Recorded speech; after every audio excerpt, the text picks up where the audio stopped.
on behalf of myself and my nation.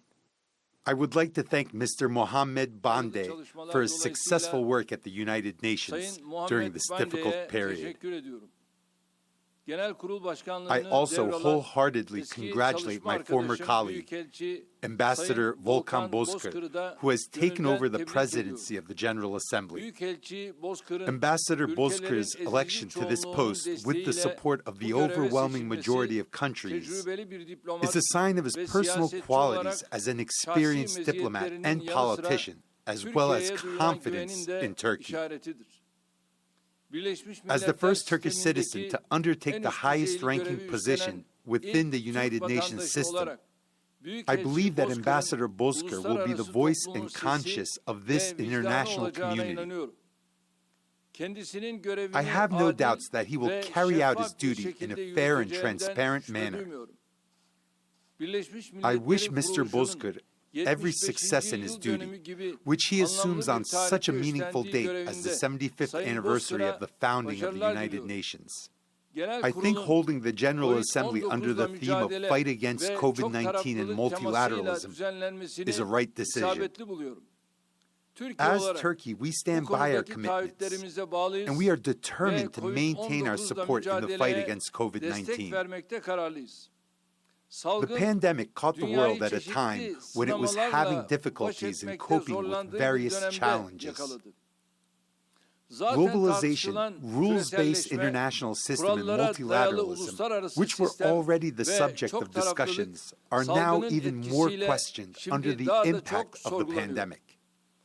When we look at the picture in front of us, we need to accurately and sincerely evaluate the full and empty parts of the glass.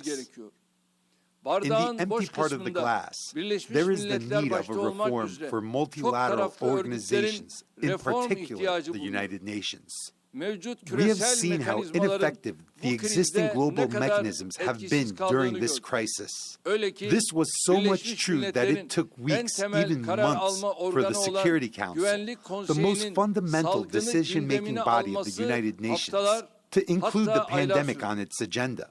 At the beginning of the pandemic, a scene emerged where countries were left on their own.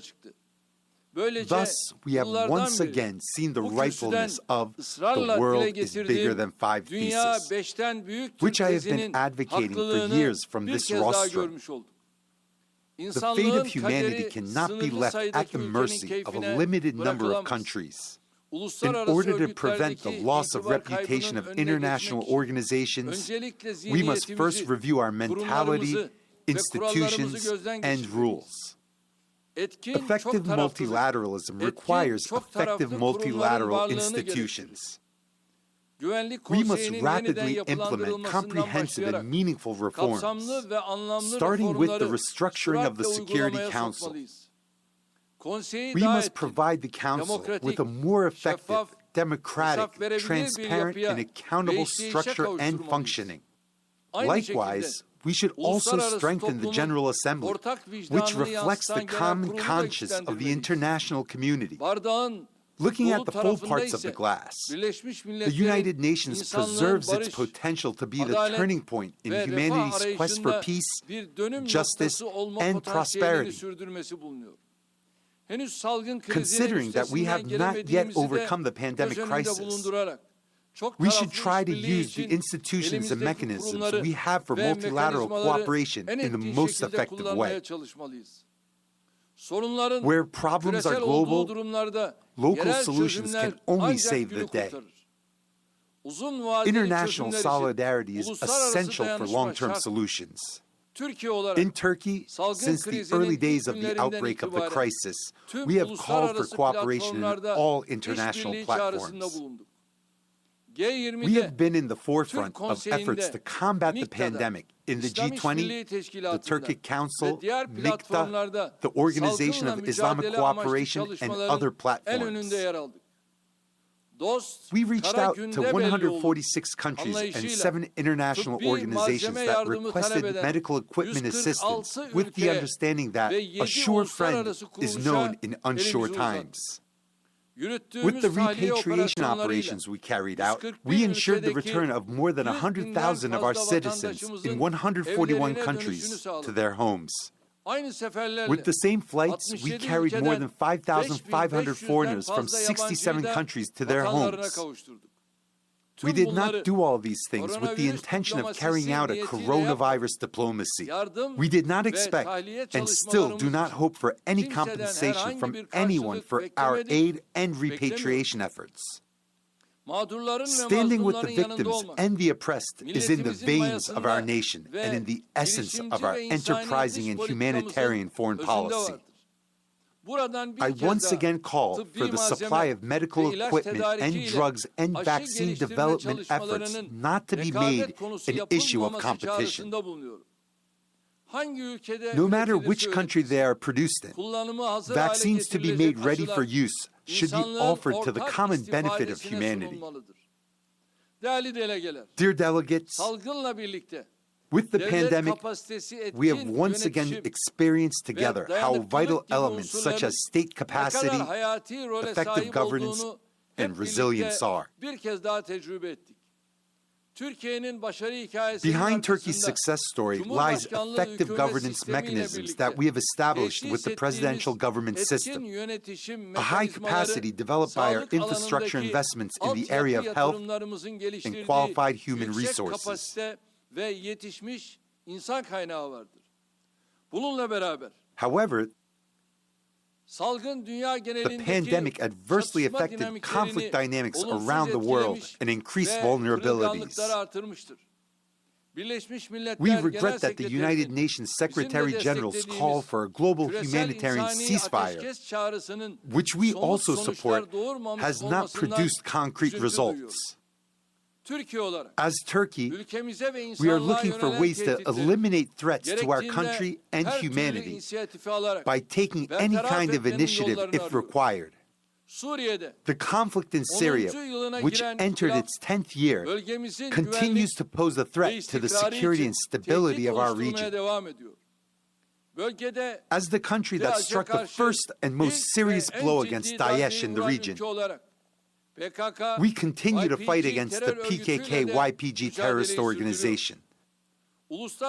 As the international community, we cannot find a permanent solution to the Syrian issue without adopting the same principled attitude and decisive stance against all terrorist organizations.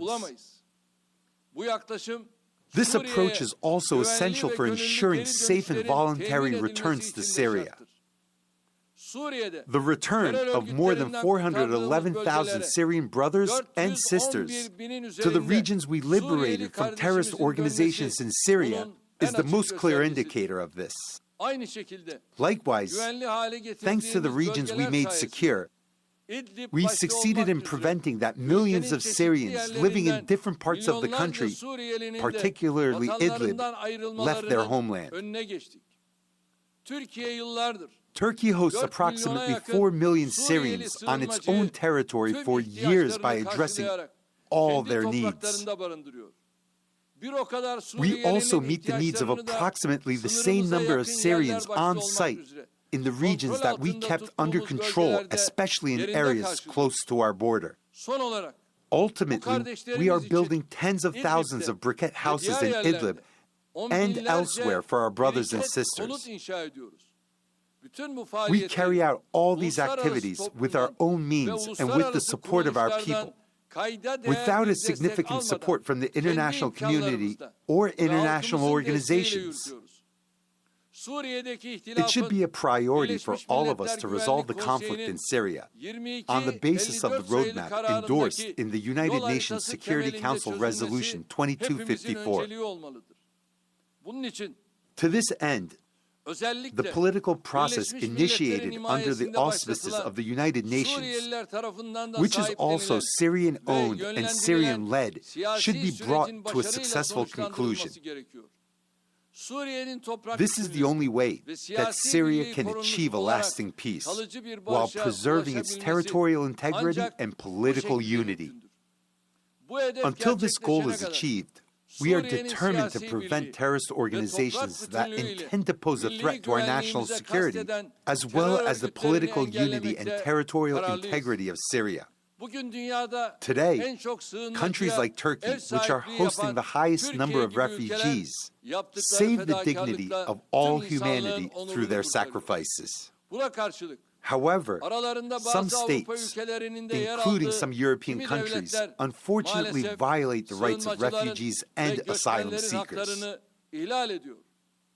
It's time for the United Nations to take a firm stand against these violations that corrode the Geneva Convention and the international human rights system.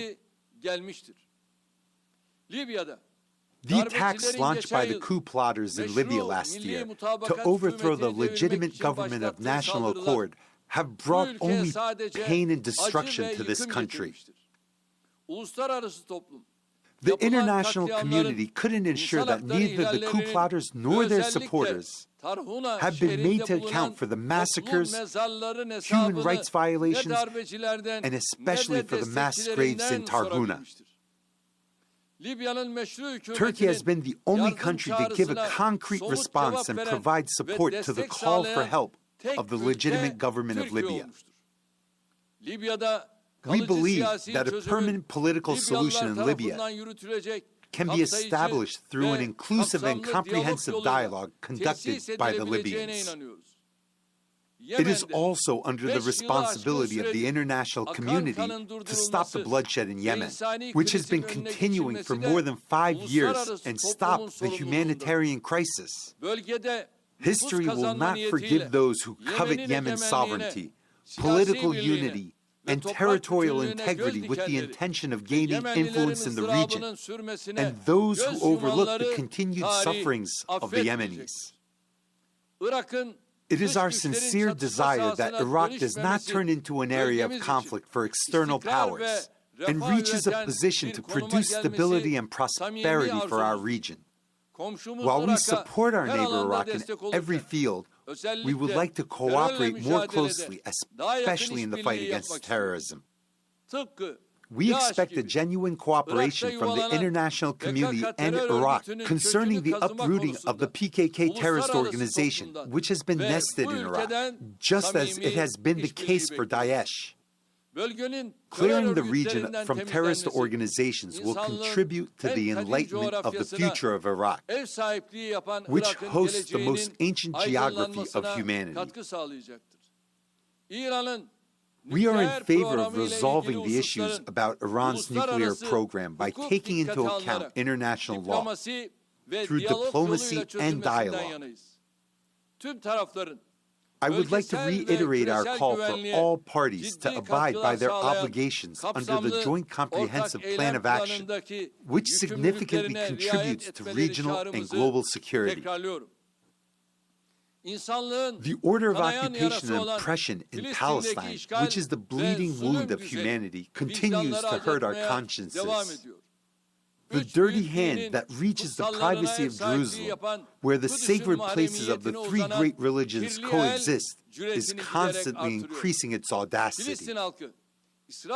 The Palestinian people have stood up against Israel's policies of oppression, violence, and intimidation for more than half a century.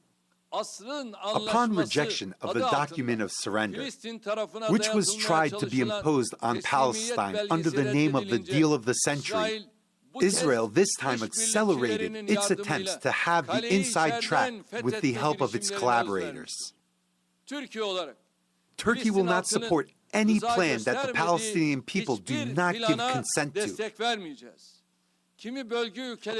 Participation of some countries of the region in this game does not mean anything beyond serving Israel's efforts to erode basic international parameters.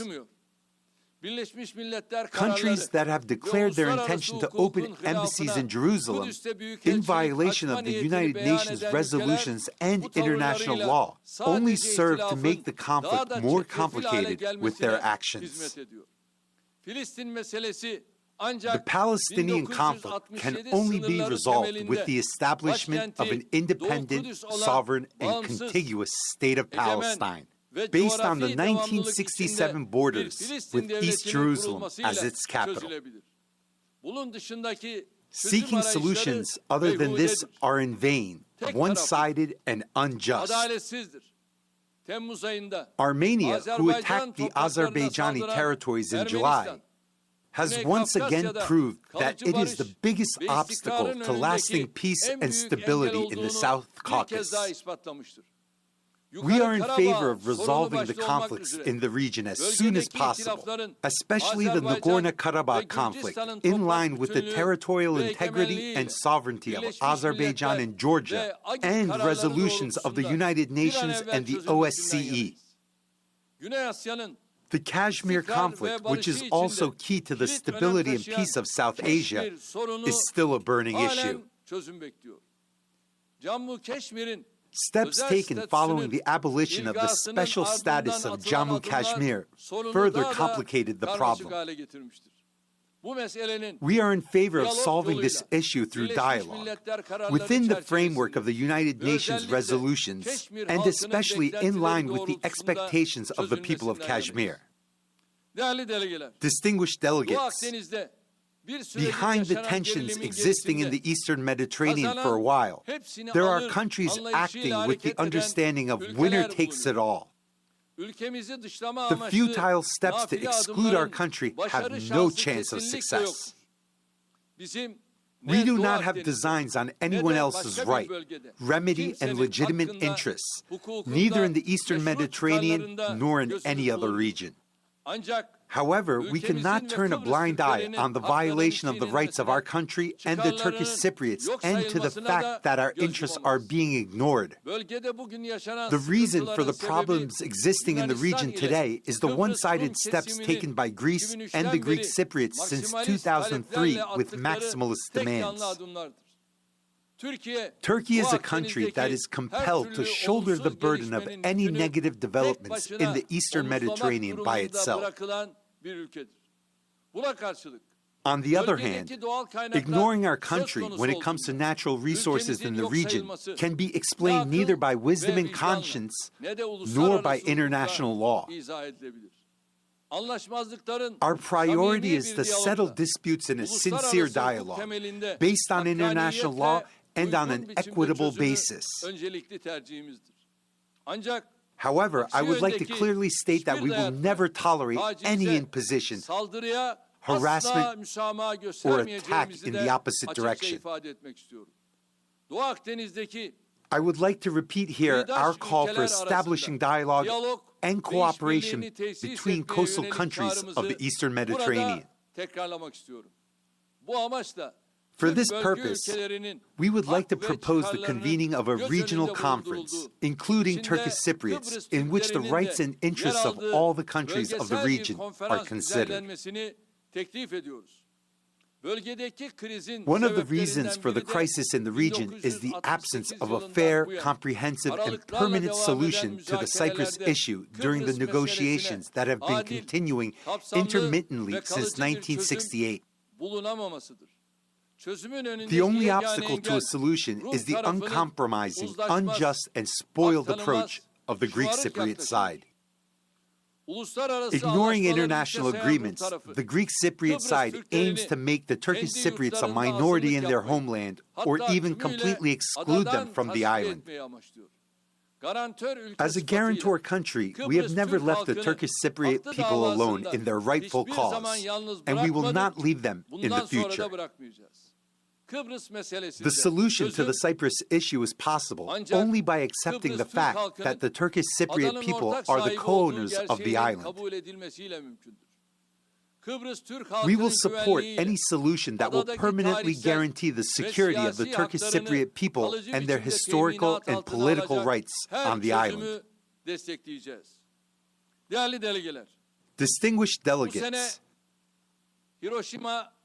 this year marks the 75th anniversary of the atomic bombings of Hiroshima and Nagasaki. This armament is of vital importance for ensuring global peace and security. In contrast, the architecture of arms control has suffered significant damage in recent years. The international community must move forward on the basis of equality and justice in this regard, eliminating all weapons of mass destruction. Another important issue where we have an obligation to act together is climate change. We see how human interference in the balance of nature can lead to heavy costs. We must stop and reverse this bad course. As Turkey, we sincerely support the efforts in this struggle and fulfill our obligations, even though we have an almost negligible historical responsibility at this point. In the recent past, we hosted the Conference of the Parties to the United Nations Convention to Combat Desertification. We have conducted fruitful cooperation with many regions and countries, especially in Africa. We also undertook to host the 16th Conference of the Parties to the Convention on Biological Diversity to be held in 2022. And now I want to draw your attention to a problem that threatens humanity, but for some reason is considered invisible. Racism, xenophobia, Islamophobia, and hate speech have reached an alarming level. In the course of the pandemic, acts of violence against vulnerable people, especially migrants and asylum seekers, accelerated while xenophobia and racism increased. Muslims are most exposed to these dangerous tendencies fueled by prejudice and ignorance. Those who are primarily responsible for this dangerous course are politicians who turn to populist rhetoric for the sake of votes and marginal segments who legitimize hate speech by abusing the freedom of expression. I urgently call on all international organizations to take more concrete steps in the fight against this mentality. I reiterate my call for March 15th, the day of the terrorist attack perpetrated in New Zealand against Muslims, to be declared by the United Nations as International Solidarity Day against Islamophobia. As the second largest international organization after the United Nations, the Organization of Islamic Cooperation has officially recognized this day. The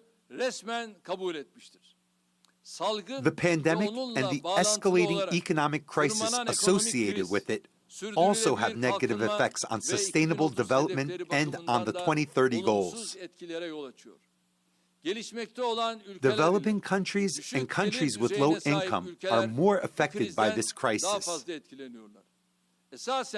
In fact, what happened during the pandemic has shown us that sustainable development goals can be an important guide in combating all kinds of global crises. We should also use the transformative power of digitalization in preparing economic prescriptions to survive the crisis. We support the United Nations Secretary General's roadmap for digital cooperation. We also set the theme of the first Antalya Diplomacy Forum, which we have designed to address global and regional issues, as diplomacy in the digital age. We also host the United Nations Technology Bank for the least developed countries. Being the easternmost European and the westernmost Asian increases Turkey's specific weight in all areas. With our Asia New initiative, we will give our relations a new dynamism in our current time when the pendulum of history is shifting again towards Asia. We have also gained significant momentum in our relations with Africa, with which we have humanitarian and historical ties connecting our close geographies. We plan to implement projects aimed at strengthening Africa's capacity at the third Turkey-African Union Partnership Summit that we intend to hold in Turkey next year. As I conclude my remarks, I would like to say that our strong support for multilateralism will continue during the sensitive period we are passing through. We must, of course, keep our distance from the pandemic, but we must also close ranks in our joint struggle and cooperation against all the challenges that threaten the international community.